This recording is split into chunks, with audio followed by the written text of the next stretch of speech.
اعوذ باللہ من الشیطان الرجیم بسم اللہ الرحمن الرحیم یا قوم اعبدوا اللہ ما لکم من الہ غیرہ۔ میرے قومی بھائیوں، یاد دہانی کے طور پر آپ کو یہ بات بتا رہے ہیں کہ اللہ تعالیٰ اپنے بندوں سے صرف ایک مطالبہ کرتا ہے۔ ہر نبی نے اپنے اپنے دور کے اندر آ کے یہی بات بتائی ہے کہ قوم کے لوگوں، تمہارا ایک معبود ہے، تمہارا ایک داتا ہے، تمہارا ایک دستگیر ہے، تمہارا ایک مشکل کشا ہے۔ وہ اللہ جس نے یہ زمین بچھائی ہے، جس کے اوپر چل رہے ہو، گاڑیاں چلا رہے ہو، آسمان سے بارشوں کا انتظام کیا اللہ تعالیٰ نے، اور زمین سے طرح طرح کے اناج اگائے اور پھل اور سبزیوں کا انتظام کیا اپنے بندوں کی روزی کے لیے۔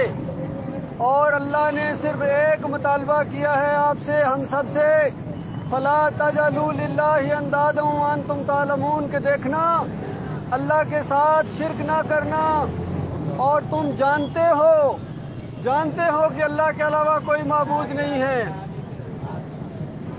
اور مرنے کے بعد جو حساب کتاب ہوگا وہ اسی بنیاد کے اوپر ہوگا کہ اگر اللہ کے اوپر پورا تمہارا ایمان ہوا، ایمان کے اندر کوئی کمی کمزوری نہیں ہے، تو اعمال کی کوتاہیاں اللہ نے عام وعدہ کیا ہے کہ زمین اور آسمان کو بھر کے بھی اگر گناہوں کے ساتھ میرے پاس آ گئے، لیکن لا یشرک بی شیئا، میرے ساتھ شرک نہیں کیا ہے، لقیتہ بمثلھا مغفرہ، تو مالک فرماتا ہے اتنی ہی زیادہ رحمت کے ساتھ میں اس سے ملاقات کروں گا۔ گناہگار سے گناہگار تر انسان کو آخر میں جنت میں جانا ہے، لیکن شرک کرنے والا کبھی جنت نہ جا سکے گا۔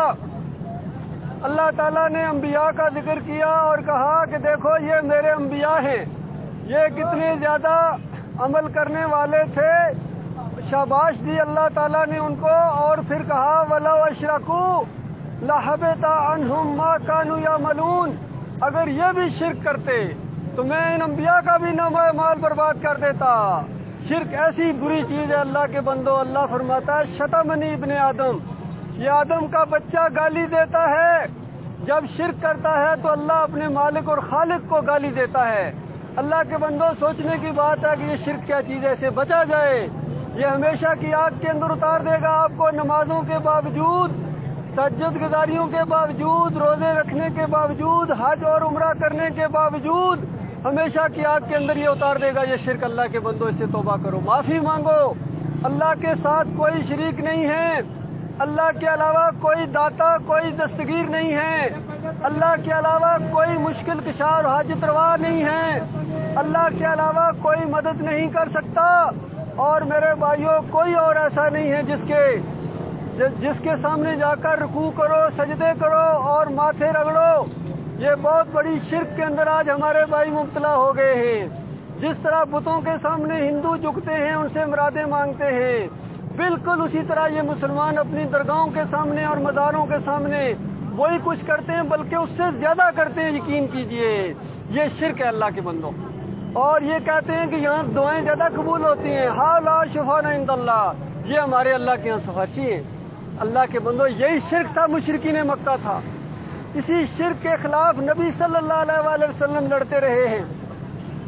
وہ تو ابراہیم علیہ السلام کو پکارتے تھے جو جلیل القدر پیغمبر گزرے ہیں، وہ اسماعیل علیہ السلام کو پکارتے تھے جو جلیل القدر پیغمبر گزرے ہیں۔ میرے بھائیوں، لات منات حبل، یہ اللہ کے اولیاء اللہ گزرے ہیں، ان کو پوجتے تھے، پکارتے تھے، اور اللہ نے ان کو کافر کہا ہے کہ تم نیک لوگوں کی بندگی کرتے ہو۔ نیک لوگوں کی بندگی نہیں ہے، نیک لوگوں کے طریقے پر چلنا ہے۔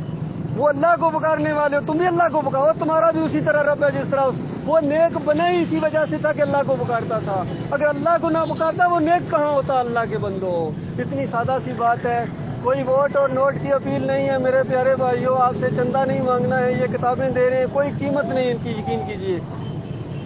آپ ان کو پڑھو، اپنے گھروں میں جو قرآن رکھا ہوا ہے اس کو کھولو اللہ کے بندو، الحمدللہ سے لے کر والناس تک اگر آپ کو یہی مسئلہ نہ نظر آیا کہ تمہارا داتا بھی اللہ ہے، تمہارا دستگیر اللہ ہے، تمہارا مشکل کشا اللہ ہے، وہ جس کو چاہے بادشاہ بناتا ہے، جس سے چاہتا ہے بادشاہی چھین لیتا ہے۔ میرے بھائیوں، وہ بادشاہ حقیقی ہے، اس پوری کائنات کا نظام وہ چلا رہا ہے۔ یہ درگاہیں کچھ نہیں کر سکتی ہیں. یہ جس طرح بت کچھ نہیں کر سکتے ہیں, بت نہیں سنتے ہیں, اسی طرح مزار والے نہیں سنتے ہیں میرے بھائیوں. یہ اموات غیر احیاء ہیں, یہ مردے ہیں, ان کے اندر زندگی کی رمق تک باقی نہیں ہے. یہ جب مرے تھے اپنے چہرے سے مکھیاں نہیں اڑا سکتے تھے, دوسرے زندوں نے مکھیاں اڑائی تھیں. اللہ کے بندوں, زندوں نے جنازہ اٹھایا تھا, زندوں نے جا کے جنازہ پڑھا تھا, اور زندوں نے کہا تھا اللہ مغفر لحینا و میتنا, اے اللہ ہمارے زندوں کو معاف کر دے, ہماری اس میت کو معاف کر دے. یہ کہا تھا مسلمانوں نے ہر دور کے اندر. افسوس ہے اسی میت کو قبر کے اندر دفن کرنے کے بعد اوپر مزار بنا دیا گیا, چادر چڑھا دی گئی, اور عقیدہ بدلی ہو گیا کہ میری بابا جی کے آگے, بابا جی کے اللہ کے آگے. اللہ کے بندو یہی شرک ہے, یاد رکھنا. آپ کے کانوں نے یہ بات سنی ہے, اللہ کے بندو آپ بات مانیں گے. بہترین بات ہے جو آپ نے اپنے حق میں, اپنے اہل و عیال کے حق میں قبول کیا. گھر والوں کو بھی جا کے بتاؤ, دوستوں کو جا کے بتاؤ, اور یہ دعوت اللہ کا سلسلہ شروع ہو جائے. اللہ تعالیٰ تمہیں دنیا میں بھی عزت دار کرے گا, یقین کیجیے. روس, امریکہ اور دوسرے نہیں آپ کو مار سکیں گے جب اللہ آپ کے ساتھ ہوگا. اب اللہ آپ کے ساتھ نہیں ہے, بلکہ اللہ ہی تو عذاب دے رہا تمہیں ان کے ذریعے, اور تم اللہ کے سے دور ہو گئے ہو. میرے پیارے بھائیوں, للہ غور کرو. کوئی ایسی بات نہیں ہے جو نئی بات ہے, صرف بلا دی گئی ہے, اور جن کا کام تھا بتانا وہ نہیں بتاتے ہیں. وہ دین کے اوپر تم سے پیسے وصول کرتے ہیں. ہم آپ سے پیسہ نہیں مانگتے ہیں, ہم آپ کے خیر خواہ بھائی ہیں, اور آپ کے سامنے جو بات ہم نے قرآن اور صحیح حدیث سے سمجھی ہے وہ آپ تک پہنچانے آئے ہیں. بات مانو گے اپنا بھلا کرو گے, نہیں مانو گے تو میرے بھائیوں اللہ کی سزا بڑی سخت ہے. اللہ تعالیٰ غور و فکر کرنے کی توفیق عطا فرمائے.